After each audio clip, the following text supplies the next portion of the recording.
چلے ٹھیک. ان الحمد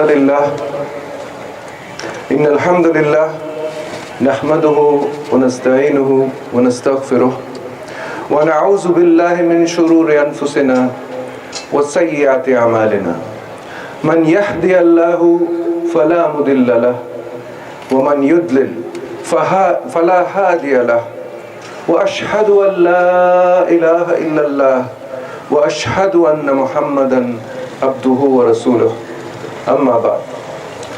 پہلے تو میں آپ ساروں کا بہت بہت شکر گزار ہوں کہ آپ آج کی بارش کے باوجود اور آج کی مشکلات کے باوجود آپ دوبارہ یہاں حاضر ہوئے ہیں کہ ہماری اس محفل میں شرکت کریں اور ہماری باتوں کو سنیں.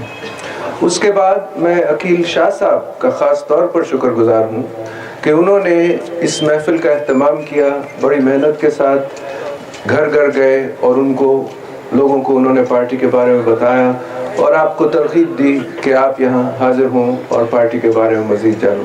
تو عقیل شاہ صاحب آپ کا بہت بہت شکریہ. اس کے بعد میں جو ہمارے تمام عہدیدار ہیں اس حلقے میں ان کا بھی شکر گزار ہوں. ہمارے صدر ہیں تجمل صاحب، ہمارے نائب صدر ہیں فاروق بھٹی، اس کے علاوہ اور بھی ہمارے اہلکار ہیں جن کا پورا ساروں کا نام میں ذکر نہیں کرتا، لیکن ان کو بھی میں اپنے شکر میں شامل کرتا ہوں. ان ساروں کا بھی بہت بہت شکریہ کہ ان کی اجتماعی محنت کی وجہ سے آج یہ جلسہ ممکن ہوا ہے. اور اس کے بعد آج جو ہمارے یہاں جو لوگ بولے ہیں میرے سے پہلے، ہمارے یوسف صاحب ہیں جنہوں نے بڑی خوبصورت تلاوت کی اور پھر نعت سے آپ کو نوازا.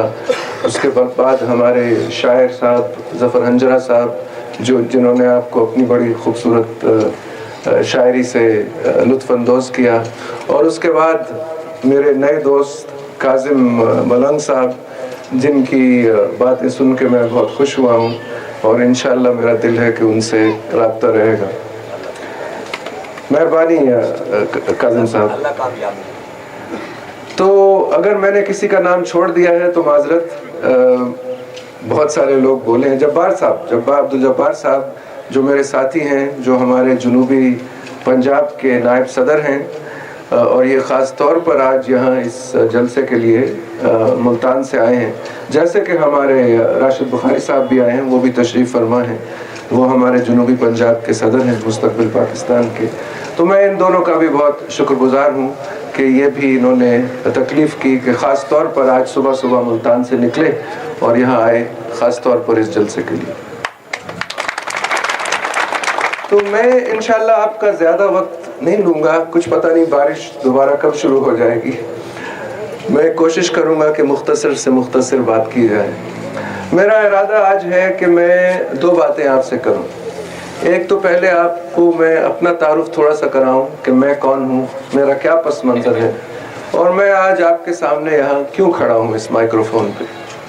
اس کے بعد میں آپ کا تعارف تھوڑا بہت سیاسی جماعت کے بارے میں کروانا چاہتا ہوں کہ یہ سیاسی جماعت کیا چاہتی ہے، اس کے پیچھے کون لوگ کھڑے ہیں، ہمارے مقاصد کیا ہیں اور ہم کیوں سمجھتے ہیں کہ ہم انشاءاللہ اللہ تعالیٰ کی توفیق کے ساتھ اور آپ کے تعاون کے ساتھ کامیاب ہو سکتے ہیں. تو پہلے میں اپنے بارے میں شروع کرتا ہوں. جیسے کہ بھائیوں نے کہا ہے، میرا نام ندیم ممتاز قریشی ہے. میرا تعلق ہے چنیوٹ سے. میرے والد صاحب چنیوٹ میں پیدا ہوئے اور وہیں چنیوٹ شہر میں میرے والد صاحب کے والد جو تھے میرے دادا، ان کی ایک چھوٹی سی دکان ہوا کرتی تھی جس میں وہ ترخان تھے میرے دادا، کارپینٹر تھے. اپنے ہاتھوں سے وہ فرنیچر بنایا کرتے تھے اپنی دکان میں، کرسیاں، میزیں، چارپائیاں، اور ان کو بنا کر بیچا کرتے تھے. نہایت ہی غریب تھے، غربت کا زمانہ تھا اور جو ان کو اس عمل سے اور کام سے جو رزق حلال آتا تھا اس سے انہوں نے بڑی مشکل سے اپنے خاندان کو پالا. اللہ تعالیٰ کا بڑا کرم اور فضل ہوا کہ میرے والد پڑھ گئے. انہوں نے تعلیم حاصل کی، کالج گئے، یونیورسٹی گئے اور بالآخر انجینئر بن گئے. جب وہ انجینئر بنے تو ان کی نوکری اچھی لگ گئی اور تنخواہ اچھی لگ گئی اور اس کی وجہ سے اس غریب خاندان کے حالات میں ایک تبدیلی آئی، اور یہی وجہ بنی کہ مجھے موقع ملا کہ میں بھی اچھی تعلیم حاصل کروں۔ اور اس سلسلے میں جب میں نے یہاں پاکستان میں اپنی تعلیم ختم کی تو مجھے موقع ملا کہ میں ملک سے باہر جا کے اعلیٰ تعلیم حاصل کروں، اور اس سلسلے میں میں امریکہ گیا۔ امریکہ میں میں نے پہلے انجینئرنگ میں اعلیٰ تعلیم حاصل کی، اس کے بعد مزید اعلیٰ تعلیم حاصل کی بزنس میں۔ جب یہ تعلیم کا سلسلہ ختم ہوا میں کچھ سالوں کے لیے سعودیہ گیا، وہاں میں نے پہلے نوکری کی بطور انجینئر۔ جب کچھ بچت ہوئی اور کچھ تجربہ ہوا تو پھر میں نے وہاں اپنا کاروبار بھی شروع کیا، اور اللہ کا بڑا کرم اور فضل ہے کہ اس کاروبار میں بھی اللہ تعالیٰ نے برکت ڈالی اور اس میں بھی کامیابی ہوئی۔ لیکن مجھے اس ملک میں رہ کے سب سے بڑا فائدہ جو ہوا وہ یہ ہوا کہ میں نے وہاں رہتے رہتے عربی زبان سیکھی، اور یہ اس طرح ہوا کہ میں نے باقاعدہ کالج میں یونیورسٹی میں داخلہ لیا رات کی کلاسوں کے لیے، کیونکہ دن کو میں نوکری پہ جاتا تھا تو ممکن نہیں تھا کہ دن کو سیکھی جائے عربی زبان، تو رات کو میں داخلہ لیا میں نے کلاسوں میں کالج میں کہ میں یہ زبان سیکھ سکوں۔ اور اس طرح میں نے 6 سال پڑھائی کی عربی زبان کی، اور جب یہ 6 سال ختم ہوئے تو مجھے عربی زبان میں MA کی ڈگری مل گئی تھی۔ اور اب جب میں قرآن شریف پڑھتا ہوں تو مجھے کسی ترجمے کی ضرورت نہیں پڑتی۔ جس طرح اللہ تعالیٰ نے ہماری اس مقدس کتاب کو نازل کیا آسمان سے ہمارے پیارے رسول صلی اللہ علیہ وسلم کے دل پر، جن الفاظ میں نازل کیا میں وہی الفاظ پڑھ کر مجھے اس کتاب کی سمجھ آ جاتی ہے۔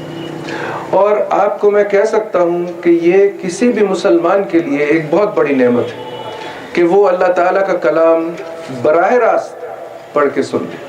آپ کو پتہ ہے جب خوبصورت تلاوت ہوتی ہے، جب خوبصورت تلاوت قرآن شریف کی ہوتی ہے تو جن لوگوں کو عربی زبان نہیں بھی آتی ان لوگوں کی آنکھوں میں آنسو آ جاتے ہیں۔ تو آپ سمجھ سکتے ہیں کہ ان لوگوں کے دلوں پہ کیا گزرتا ہوگا جو کہ ان مقدس الفاظ کے مطلب سمجھ رہے ہوتے ہیں۔ تو یہ تھا میرا کچھ اپنا ذاتی پس منظر۔ اب میں آتا ہوں سیاسی جماعت کی طرف کہ یہ سیاسی جماعت میں نے اور میرے ساتھیوں نے کیوں بنائی ہے۔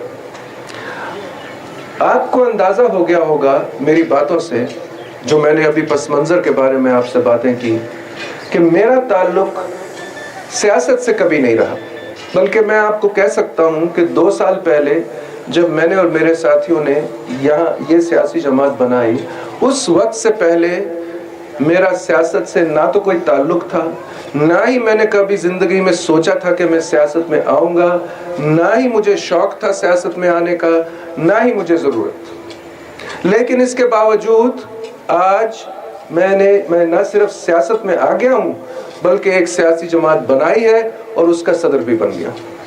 یہ میں آپ کو سمجھانا چاہتا ہوں کہ یہ تبدیلی کیوں آئی اور جو میرے ساتھ میرے ساتھی ہیں وہ میرے طرح کے ہی لوگ ہیں۔ ہم چند لوگ تھے جنہوں نے مل کے یہ سیاسی جماعت بنائی ہے۔ ہم ساروں کا سیاست سے کوئی تعلق نہیں تھا، نہ ہم جاگیردار ہیں، نہ وڈیرے ہیں، نہ ملک ہیں، نہ سردار ہیں، ہم بالکل عام لوگ ہیں۔ آپ کو اندازہ ہو گیا ہوگا میری باتوں سے، میرے دادا ایک ترخان تھے، میرے والد ایک انجینئر تھے، سیدھے سادے انجینئر تھے جو کہ حکومت کے لیے اس زمانے میں کام کرتے تھے جب کہ حکومتی اہلکار سوچ ہی نہیں سکتا تھا کہ میں رشوت لوں۔ یہ وہ زمانہ تھا، گزرا ہوا زمانہ، جب اس ملک میں فساد اور کرپشن نہیں آئی تھی۔ تو ہم عام لوگ ہیں، ہم نے یہ سیاسی جماعت کیوں بنائی؟ یہ میں آپ کو ضرور کہہ دوں کہ ہم عام لوگ ضرور ہیں، لیکن اللہ تعالیٰ نے ہمیں ایک بہت ہی قیمتی نعمت سے نوازا ہے، اور میں اس نعمت کو صحت کے بعد، انسان کی صحت کے بعد سب سے قیمتی نعمت سمجھتا ہوں، اور وہ نعمت ہے تعلیم۔ اللہ تعالیٰ نے ہمیں تعلیم دی ہے، ہمیں عقل دی ہے، ہمیں سوچ دی ہے، ہمیں سمجھ دی ہے، اور خاص طور پر ہمیں اس ملک اور اس کے غریب اور پسے ہوئے عوام کے لیے ایک شعور اور ہمدردی دی ہے۔ اور اور ہم لوگ خاص طور پر اس عوام کو اس لیے سمجھتے ہیں کیونکہ ہم انہی میں سے ہیں. ہم نے غربت دیکھی ہے. اللہ تعالیٰ نے ہمیں اب تعلیم دی اور ہمیں ایک موقع دیا کہ ہم غربت سے نکل آئیں، لیکن ہم بھولے نہیں ہیں ہماری غربت جو کہ ہمارے دادا اور ہمارے والدین جس مرحلے سے گزرے. ہم بھولے نہیں ہیں. ہمیں پتہ ہے غربت کیا ہوتی ہے اور جو غریب لوگ ہوتے ہیں وہ کس چیز سے گزر رہے ہوتے ہیں. تو میں آپ کو بتانا چاہ رہا ہوں کہ ہم نے یہ جماعت کیوں بنائی. میں آپ کو یہ بات اس طرح سمجھاتا ہوں کہ جیسا کہ آپ کو پتہ ہے کہ ہم لوگ میں خود دنیا کو اچھی طرح جانتا ہوں. امریکہ میں نے پڑھائی کی ہے، 6 سال میں نے اس ملک میں پڑھائی کی. اس کے بعد سعودیہ میں کئی سال رہا اور اس دوران مجھے موقع ملا کہ میں ملک جو دنیا کے ترقی یافتہ ممالک ہیں ان کا میں سفر کروں. تو میں نے دنیا دیکھی ہوئی ہے اور مجھے پتہ ہے کہ دنیا میں کیا ہو رہا ہے اور دنیا کی حقیقت کیا ہے. میں آپ کو ایک دلچسپ چیز بتانا چاہتا ہوں، بلکہ میں آپ کو یہ بتانا چاہتا ہوں کہ جو دنیا کے تمام ترقی یافتہ ممالک ہیں، تمام ترقی یافتہ ممالک جہاں خوشحالی ہے، جہاں لوگوں کے پاس روزگار ہے، جہاں مہنگائی نہیں ہے، جہاں گھر ہیں، جہاں سکول ہیں، ڈسپینسریاں ہیں، سڑکیں ہیں، پیونگ ہے، گاڑیاں ہیں، میں آپ کو بتانا چاہتا ہوں کہ یہ ملک دنیا کے کامیاب ملک ترقی یافتہ کیوں ہے. سوال یہ ہے کہ ہمارے ملک کو اب آزادی ملے ہوئے 65 سال گزر گئے. یہ کم وقت نہیں ہوتا، یہ ایک انسان کی تقریباً پوری زندگی ہوتی ہے. ایک نسل پوری گزر گئی اور یہ ملک غریب کا غریب رہ گیا. بلکہ کچھ نہیں تو غربت یہاں بڑھتی گئی، پریشانی یہاں بڑھتی گئی اور یہاں مشکلات بڑھتے گئے. اب سوال یہ پیدا ہوتا ہے، اور اسی دوران جو بہت سارے دنیا کے ترقی یافتہ ملک ہیں اسی دوران انہوں نے ترقی کی ہے اور وہاں خوشحالی آ گئی ہے. سوال یہ ہے کہ وہاں خوشحالی اور ترقی کیوں آئی اور یہ ملک غریب کا غریب کیوں رہ گیا. اس سوال کا جواب جب میں آپ کو دوں گا تو آپ کو پتہ چل جائے گا کہ ہم نے یہ سیاسی جماعت کیوں بنائی. بات یہ ہے کہ آپ کسی بھی ترقی یافتہ ملک میں چلے جائیں، کسی بھی ترقی یافتہ ملک میں چلے جائیں اور آپ جا کے دیکھیں کہ ان کی اسمبلیوں میں کون لوگ بیٹھتے ہیں، ان کے جو MNAs اور MPs ہیں وہ کون لوگ ہیں. اور میں گیا ہوں، میں بہت ساری اسمبلیوں میں نے خود جا کے دیکھا ہے کہ کس قسم کے لوگ بیٹھتے ہیں. تو میں آپ کو آنکھوں دیکھا حال بتا رہا ہوں. آپ کسی بھی ترقی یافتہ ملک کی اسمبلی میں چلے جائیں، آپ دیکھیں گے کہ وہاں جو لوگ بیٹھتے ہیں، جو لوگ اس ملک کے وزیر اعظم اور صدر بنتے ہیں، وہ لوگ اس ملک کے سب سے لکھے پڑھے، سب سے قابل، سب سے دیانتدار اور مخلص لوگ ہوتے ہیں. اور یہی وجہ ہے، اس کے علاوہ کوئی اور وجہ نہیں ہے کہ وہ ملک ترقی کرتے ہیں. اور آپ کو میں بتاؤں، یہ جو ترقی یافتہ ملک ہیں ان کے پاس ہمارے سے زیادہ وسائل نہیں ہیں. ہمارے پاس بلکہ پاکستان کے پاس بلکہ انگلینڈ اور فرانس اور جرمنی سے زیادہ وسائل ہیں. ہماری زمین ہے، ہمارا پانی ہے، نہریں، دریا ہیں، یہ موسم ہے، اور زمین کے نیچے ہمارے پاس معدنی دولت ہے، تیل ہے، گیس ہے. ہمارے پاس قدرتی وسائل اور نعمتیں زیادہ مقدار میں ہیں انگلینڈ اور جرمنی اور فرانس کے مقابلے. اور یہ بات بھی نہیں ہے کہ وہ لوگ ہم سے زیادہ محنت کش ہیں. انسان سوچ سکتا ہے کہ چلے ہو سکتا ہے وہاں جو لوگ رہتے ہیں وہ ہم سے زیادہ محنت کش ہیں، محنت زیادہ کرتے ہیں اس لیے ترقی ان کی زیادہ ہو گئی. یہ بات بھی نہیں ہے. ہمارے لوگ، آپ لوگ صبح فجر کے وقت اٹھتے ہیں، کھیتوں میں جاتے ہیں، اپنے کاموں پہ جاتے ہیں، پورا دن کام کرتے ہیں اور رات کو واپس آتے ہیں. تو ہم ان سے محنت میں بھی کم نہیں. پھر کہا جا سکتا ہے یا سوچا جا سکتا ہے کہ شاید یہ لوگ فطرتی قدرتی طور پہ ہم سے زیادہ عقل مند ہیں، ان کی عقل اور سوچ اور سمجھ ہم سے اعلیٰ ہے، بالا تر ہے. لیکن یہ بھی صحیح نہیں. اور اس کی دلیل جو ہے وہ یہ ہے کہ ہمارے پاکستانی انجینئر اور ڈاکٹر جب باہر ملک سے جاتے ہیں تو وہاں ان کی کارکردگی ان کے اپنے ڈاکٹروں اور انجینئروں سے بہتر ہوتی ہے. تو یہ بات بھی نہیں ہے. صرف اور صرف اس کی وجہ یہ ہے کہ ان کے جو سیاستدان ہیں وہ اس ملک کے سب سے لکھے پڑھے قابل دیانتدار اور مخلص لوگ، اور وہ لوگ اس کے صدر اور اس کے وزیر اعظم اور وزیر بنتے ہیں اور اس ملک کو چلاتے ہیں. اب آپ ہماری طرف دیکھیے، پاکستان میں آپ دیکھیے کہ ہماری اسمبلی میں کس قسم کے لوگ بیٹھتے ہیں، کون بیٹھتا ہے. ہمارے ایم این ایز اور ایم پی ایز ہیں، وہ کون لوگ ہیں؟ تو آپ کو نظر آئے گا کہ ہمارے ایم این ایز اور ایم پی ایز ہم میں سے سب سے نالائق، نااہل، فاسد اور بے وفا لوگ ہیں. پھر ہمیں کس بات کی حیرت، پھر ہمیں کیوں حیرت ہو جب ہم اپنے ملک کے سب سے نالائق، فاسد، بے وفا لوگوں کو، جو کہ چور ہیں، لٹیرے ہیں، ڈاکو ہیں، بدماش ہیں، ایک لحاظ سے یہ جو طبقہ ہم پر حکومت کیا جا رہا ہے یہ قرآن شریف کی عبارت میں ہمارے اسفل السافلین ہے. اسفل السافلین کا مطلب ہوتا ہے عربی زبان کا، یہ قرآن شریف میں آیت ہے لَقَدْ خَلَقْنَا الْإِنسَانَ فِي أَحْسَنِ تَقْوِيمٍ ثُمَّ رَدَدْنَاهُ أَسْفَلَ السَّافِلِينَ. اللہ تعالیٰ فرماتے ہیں کہ ہم نے انسان کو سب سے بہترین اور اعلیٰ صورت میں بنایا اور پھر اسے گرا کے نچلے سے نچلا کر دیا، نیچے سے نیچے کر دیا. اور جو یہ جن لوگوں کو نیچے سے نیچے کیا گیا ہے یہ لوگ آج کہاں ہیں؟ یہ لوگ ہماری اسمبلیوں میں بیٹھ کے آج ہمارے ایم این اے اور ایم پی اے بنے ہوئے. ہمیں پھر کس بات کی حیرت جب ہمارے سب سے گرے ہوئے، سب سے نچلے لوگ، نااہل، نالائق، فاسد، بے وفا ہمارے وزیر اعظم، وزیر اور صدر بن جائیں اور اس ملک کو چلانے لگ جائیں تو وہی حال ہوگا جو آپ دیکھ رہے ہیں. غربت، مہنگائی، بے روزگاری، لائٹ کا فقدان، امن و امان کا فقدان، چوری، ڈاکے، ملک ٹوٹ رہا ہے. بلوچستان میں سرکشی چل رہی ہے، ایک قسم کی اہلی جنگ چل رہی ہے. یہی ہوگا. میں آپ کو کہتا ہوں کہ ایک کریانے کی دکان چلانے کے لیے بھی ایک عقل چاہیے، ایک سمجھ چاہیے، ایک سوچ چاہیے. حساب رکھنا پڑتا ہے، خریداری کرنی پڑتی ہے، جو چیزیں بک رہی ہیں ان کا حساب رکھنا پڑتا ہے، پیسے کے آنے جانے کا ایک رجسٹر رکھنا پڑتا ہے. یہ عقل کا کام ہے. کریانے کی دکان بھی چلانا آسان کام نہیں ہے، ہر ایک کے بس کی بات نہیں ہے.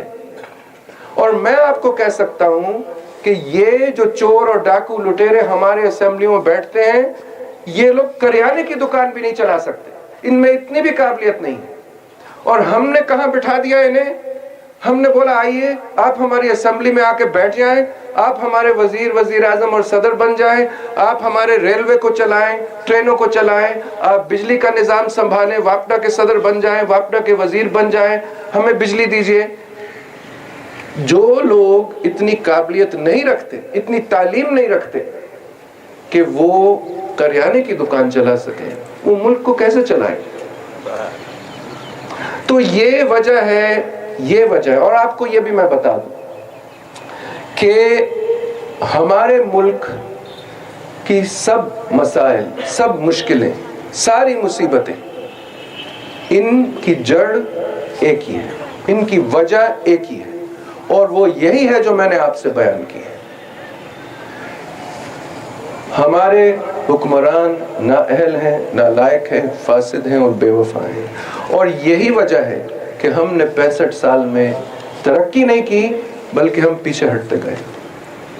اور جب تک ہم ان لوگوں کو اسمبلیوں میں سے اٹھا کے باہر نہیں پھینکیں گے اس وقت تک اس ملک ازانی. آپ کیوں کہہ رہے ہیں ازانی؟ ہمیں اندازہ ہے کہ یہ جو روایتی سیاستدان ہیں یہ عام لوگوں کو کیسے دبا کے رکھتے ہیں. جعلی اگر کوئی ان کے خلاف جائے یا ان سے ذرا علیحدگی دکھائے یا ذرا اپنی آواز بلند کرے تو جعلی پرچے کٹنے لگ جاتے ہیں، آپ کے جانور اٹھ جاتے ہیں، رات کو غریب لوگوں کے گھروں پہ ڈاکے ہو جاتے ہیں. انہی کے اشتہاری، پالے ہوئے اشتہاری ڈاکے کر لیتے ہیں. ایک وکیل مقرر کیا ہوا ہے جو کہ ہماری تنخواہ پہ ہے. اور اگر کسی کے ساتھ یہاں کچھ ظلم یا زیادتی ہوتی ہے، مثلا کسی عام بندے کے خلاف کوئی جعلی پرچہ کٹتا ہے، تو آپ نے ہم سے یا ہمارے کسی اہلکار سے رابطہ کرنا ہے۔ ان کے نمبر جو ہیں سب ہر شہر میں، ہر بستی میں انشاءاللہ عنقریب آویزاں ہو جائیں گے۔ آپ کو ہم سے رابطہ کرنا ہے، ہمارے لوگ فوراً پہنچیں گے آپ کی مدد میں۔ ہمارے وکیل جو ہیں وہ تھانہ آئیں گے، پوچھ گچھ شروع کریں گے، بولیں گے یہ پرچہ کیسے کٹا ہے، کیوں کٹا ہے، اور انشاءاللہ اس پرچے کو خارج کروائیں گے۔ ہم نے اب انشاءاللہ یہاں جعلی پرچوں کو کٹنے نہیں دینا۔ یہ چوروں اور ڈاکوؤں کا وقت اب ختم ہو رہا ہے۔ اب یہ آپ کا وقت آ رہا ہے، آپ نے تبدیلی لانی ہے، اور ہم قدم قدم آپ کے پیچھے ہوں گے۔ آپ کو میں یہ بتا دوں کہ پارٹی نے یہ بھی فیصلہ کیا ہے کہ اگلے الیکشن میں خود پارٹی کا چیئرمین آپ کے NA91 کے حلقے سے MNA کا الیکشن لڑوں گا۔ میں آپ کا امیدوار ہوں گا انشاءاللہ، اور ہم مل کے آپ اور میں اور ہماری یہ ٹیم مل کے ان چوروں اور ڈاکوؤں کو، لٹیروں کو ان کی حیثیت بتائیں گے انشاءاللہ۔ ابھی تک ظاہر ہے ہم حکومت میں نہیں ہیں، لیکن ابھی سے ہی ہم پوری کوشش کریں گے کہ ان کا ظلم اور ستم اور بدماشی اور چوری اور ڈاکہ ابھی سے ہی ختم ہو جائے۔ ہم پوری کوشش کریں گے، وعدے نہیں کر سکتے، لیکن ہم آپ کے ساتھ ہوں گے۔ آپ کو گھبرانا نہیں ہے۔ کوئی آپ کا مسئلہ مسائل ہے جو ان چوروں اور لٹیروں کی وجہ سے پھنسا ہوا ہے، آپ ہمیں بتائیں، ہم اسے ہر جگہ، ہر سپریم کورٹ تک جانا پڑے ہم چلے جائیں گے، اور آپ کو خرچہ نہیں ہوگا اس کا، ہم خرچہ کریں گے۔ تو یہ کچھ باتیں تھیں، میں آپ کا بہت وقت ویسے ہی لے لیا ہے۔ میں بس ایک بات آپ کو اہم کرنا چاہتا ہوں، اور یہ خاص طور پر آپ کے حلقے کے لیے بہت ضروری ہے، کیونکہ یہاں اس حلقے میں دونوں آبادیاں رہتی ہیں، سنی بھی رہتے ہیں اور اہل تشیع بھی رہتے ہیں۔ بدقسمتی سے ان دونوں بھائیوں میں، ہم لوگ بھائی ہیں، سنی اور شیعہ بھائی ہیں، اسلام میں بھائی ہیں۔ میں آپ کو کہنا چاہتا ہوں کہ ان دونوں بھائیوں میں جو تفریق پیدا ہوتی ہے یا تفریق پیدا کی جاتی ہے، اس کے ذمہ دار وہ لوگ ہیں جو اسلام کے لیے اور اس ملک کے لیے دشمن ہیں۔ ہم بھائی ہیں، بالکل بھائی ہیں، اور آپ نے اگر میری بات نہیں سننی تو آپ قرآن شریف کی بات سن لیں۔ اللہ تعالیٰ فرماتے ہیں ان هذه امتکم امتا واحدہ وانا ربکم فاعبدونی۔ اللہ تعالیٰ نے فرمایا ہے اس آیت میں، یہ جو تمہاری امت ہے مسلمانوں کی، یہ ایک امت ہے، اور میں اللہ تعالیٰ انا ربکم، میں تمہارا رب ہوں، فاعبدونی، اور میری عبادت کرو۔ یہ اللہ تعالیٰ کا کلام ہے۔ اللہ تعالیٰ نے یہ نہیں فرمایا کہ یہ جو تمہاری امت ہے یہ بہت ساری امتیں ہیں، اس میں شیعہ بھی ہے، اس میں سنی بھی ہے، اس میں دیوبندی ہے، اس میں نقشبندی ہے۔ اللہ تعالیٰ نے یہ نہیں کہا۔ اللہ تعالیٰ نے کہا ہے یہ جو تمہاری مسلمانوں کی امت ہے یہ ایک امت ہے، ایک، اور میری عبادت کرو، میں تمہارا رب ہوں اور میری عبادت کرو۔ اور ہم کیا کرتے ہیں؟ ہم اپنے آپ کو مختلف فرقوں میں بانٹ دیتے ہیں، مختلف مسالک بن جاتے ہیں، ایک دوسرے سے دشمنی شروع ہو جاتی ہے، حتیٰ کہ مار قتل شروع ہو جاتا ہے۔ آپ کو میں بتاؤں کہ جو پرانے زمانے کے، میں نے یہ اسلام کے بارے میں یہ چیزیں پڑھی ہیں، عربی زبان میں پڑھی ہیں، ان کی میں نے کتابیں پڑھی ہیں، اور آپ کو میں بتا سکتا ہوں کہ مسلمان امت میں وحدت کا جو ایک نظریہ ہے، وحدت کا مطلب ہے ایک ہونا، جڑ جانا۔ وحدت کا جو نظریہ ہے یہ فرض سمجھا جاتا ہے۔ جس طرح آپ نماز پڑھتے ہیں اور اس کا اجر ملتا ہے، اسی طرح اگر آپ وحدت کے ساتھ، ہر ایک بھائی کے ساتھ بن کے چلتے ہیں تو اس کا بھی اجر ہے آپ۔ اور جس طرح آپ اگر نماز چھوڑتے ہیں تو اس کا آپ کو گناہ ہوتا ہے. اسی طرح اگر آپ وحدت اور تفریق پیدا کرتے ہیں مسلمان امہ میں، اس کا بھی آپ کو گناہ ہوتا ہے. تو یہ معمولی بات نہیں ہے کہ ایک شیعہ سنی کی دشمنی چل رہی ہے، یہ اللہ تعالیٰ کو ناراض کر رہی ہے یہ دشمنی دونوں کے ساتھ. آپ کو میں ایک مثال دیتا ہوں، یہ بھی میں نے پرانی زمانے کی عربی کتابوں میں پڑھی تھی کہ پرانے زمانے میں ایک رمضان کا وقت تھا اور عربستان میں ایک گاؤں میں ایک مسجد میں رمضان کے وقت عشاء کے وقت اختلاف ہو گیا دو گروہوں میں. ایک گروہ نے کہا کہ جو تراویح ہے وہ 8 تراویحیں پڑھنی چاہیے، اور کچھ عرب ممالک میں واقعی 8 تراویحیں پڑھتے ہیں لوگ. اللہ تعالیٰ رسول اللہ صلی اللہ علیہ وسلم کی سنت بھی ہے کہ انہوں نے 8 بھی پڑھی ہیں اور 20 بھی پڑھی ہیں. دوسرے گروہ نے کہا کہ نہیں 20 تراویحیں ہونی چاہیے، اور یہ اختلاف بڑھتا گیا حتیٰ کہ لڑائی پہ آ گئی بات. مسلمان آپس میں لڑنے پہ آ گئے. تو کچھ وہاں سمجھدار لوگوں نے کہا کہ دیکھیں آپ لوگ ابھی لڑے مت، یہاں ایک عالم رہتے ہیں، ان کے پاس چلتے ہیں، ان سے اس مسئلے کا حل لیتے ہیں. تو یہ سب لوگ مل کے عالم کے پاس گئے. پرانے زمانے کی بات ہے، صدیوں کی بات ہے، جب علم واقعی علم ہوتا تھا، سطحی چیز نہیں ہوتی تھی اور سیاسی بنیادوں پہ استعمال نہیں ہوتا. جیسے کہ آج ہمارے افسوس سے آج کل جو بہت سارے ہمارے دینی رہنما ہیں جو اپنے آپ کو دینی رہنما کہتے ہیں اور عالم کہتے ہیں، دراصل وہ سیاست دان ہیں اور اسلام کو وہ سیاست کے لیے استعمال کرتے ہیں. تو یہ لوگ اس عالم کے پاس گئے اور انہوں نے عالم سے پوچھا کہ دیکھیں یہ اختلاف ہو رہا ہے، لڑائی تک بات آ رہی ہے، تو آپ ہماری ہدایت کریں کہ کیا کیا جائے. آپ غور سے سنیں کہ عالم نے کیا کہا. عالم نے کہا کہ آپ لوگ عشاء کی فرض کی نماز کے بعد اس مسجد کو بند کر دیں، آپ تراویح نہیں پڑھیں. کیوں؟ کیونکہ تراویح پڑھنا نوافل میں سے شامل ہوتا ہے. نوافل ہوتا ہے سنتیں اور نفل. عربی زبان میں نوافل کو فرض کے علاوہ جو بھی چیز ہوتی ہے وہ نوافل کہی جاتی ہے. عالم نے کہا کہ یہ تراویح آپ چھوڑ دیں، مت پڑھیں اس کو، کیونکہ یہ نوافل میں ہے. لیکن آپ کا نہ لڑنا، آپ کا ایک ہونا، یہ فرائض میں سے ہے، یہ فرض ہے. تو آپ فرض کو ختم کر کے نوافل کی وجہ آپ جھگڑ نہیں سکتے. تو میں آپ کو کہہ رہا ہوں کہ آئندہ کوئی بھی شخص آپ کو، اگر آپ شیعہ ہیں، اہل تشیع ہیں، اور آپ کو کوئی اپنے سنی بھائی کے بارے میں برا بھلا کہہ رہا ہے یا اکسا رہا ہے، آپ سمجھ لیں کہ وہ جاہل ہے اور وہ اسے اسلام کا نہیں پتا. اور اسی طرح اگر آپ سنی ہیں اور آپ کو کوئی شیعہ بھائی کے خلاف کوئی اکسا رہا ہے، آپ سمجھ لیں کہ وہ جاہل ہے، چاہے وہ مسجد امام. اور یہی تفریق پیدا کر کے ہم مسلمانوں کو آپس میں لڑا کے ہمارے دشمن ہم پر حکومت ماضی میں بھی کرتے آئے ہیں اور آج بھی کر رہے ہیں. اور آج کے دشمن ہمارے کون ہیں؟ امریکہ نہیں ہے، انڈیا نہیں ہے، اور کوئی نہیں ہے.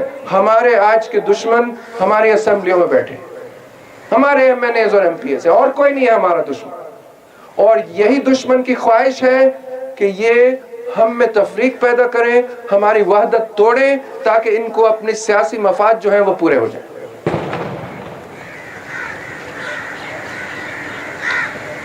آخر میں بس آپ کو ایک قرآنی آیت کے ساتھ چھوڑتا ہوں.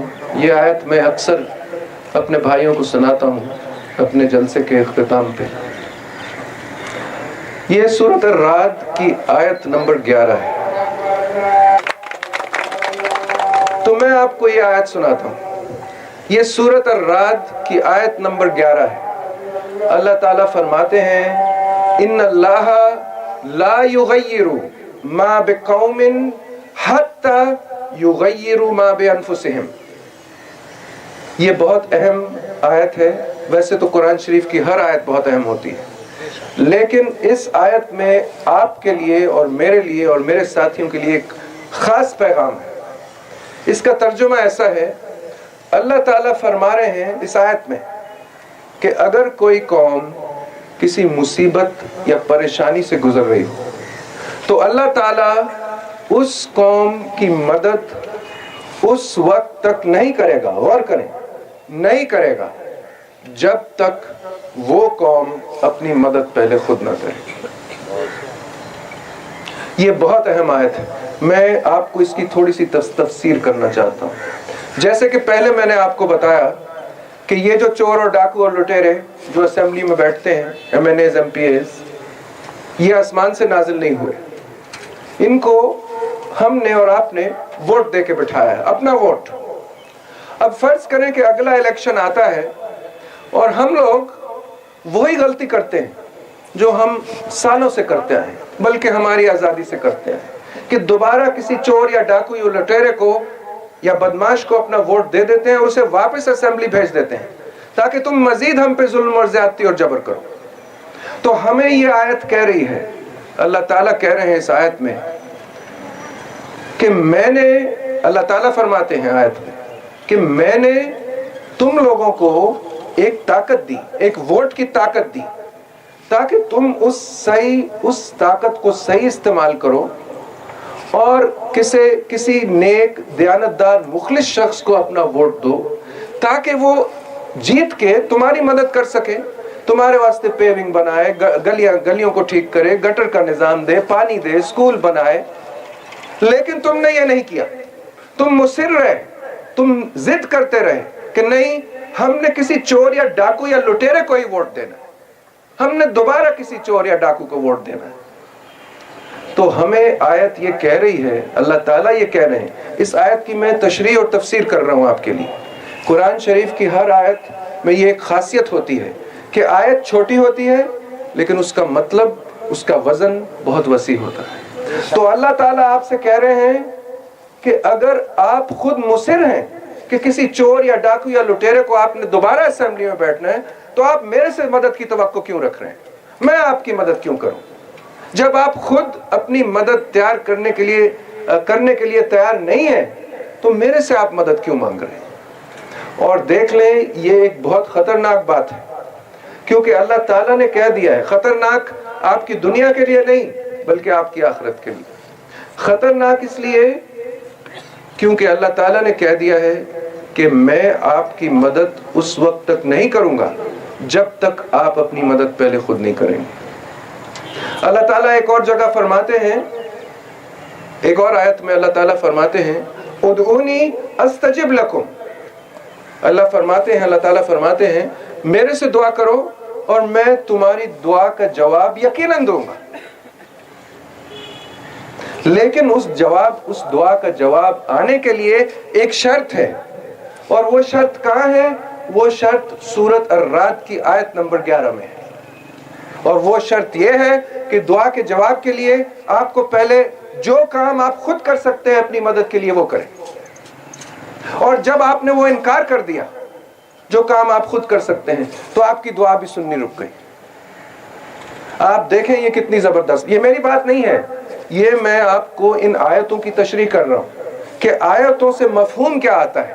ویسے تو اللہ تعالیٰ کی رحمت پر پابندی کوئی انسان نہیں لگا سکتا، جس وقت بھی وہ چاہے کسی کی بھی دعا کے جواب وہ دے سکتا ہے، لیکن اگر ہم آیتوں پہ جائیں، اللہ تعالیٰ کے کلام پہ جائیں، تو ہماری دعاؤں کا جواب مشکل ہے، کیونکہ آیتیں ہمیں کہہ رہی ہیں کہ آپ نے اپنی مدد خود نہیں کرنی چاہیے تو میرے سے کیوں توقع رکھیں۔ تو انشاءاللہ آپ کا بہت بہت شکریہ، آپ یہاں آئے، آپ نے باتیں سنی، آپ کو سوچنا ہے، آپ کو سمجھنا ہے، اس ملک میں ترقی کے لیے بہت بہت بہت وسائل ہیں، نعمتیں ہیں۔ اگر ہمیں بہت پہلے صحیح لیڈران، صحیح سیاستدان مل جاتے تو آج یہ بھی ملک جاپان اور کوریا اور انگلینڈ کے ساتھ کھڑا ہوتا، لیکن ابھی بھی دیر نہیں ہے، دیر نہیں ہوئی، ابھی بھی ہم اپنی سمت سیدھی کر سکتے ہیں، ابھی بھی ہم اس ملک کو ترقی کی راہ لے جا سکتے ہیں، لیکن اس کے لیے آپ کی ضرورت ہے، آپ کی بہادری کی ضرورت ہے، آپ کی دلیری کی ضرورت ہے، آپ کے عزم کی ضرورت ہے، اور اگر آپ اس کام پر، اس چیز پر پورے اترتے ہیں تو انشاءاللہ آپ اور ہم مل کے نہ صرف کوٹ بہادر، نہ صرف یہ تحصیل احمد پور سہال، نہ صرف جھنگ، نہ صرف پنجاب، پر پورے پاکستان کی شکل ہم بدل سکتے ہیں۔ وآخر دعوانا ان الحمدللہ رب العالمین۔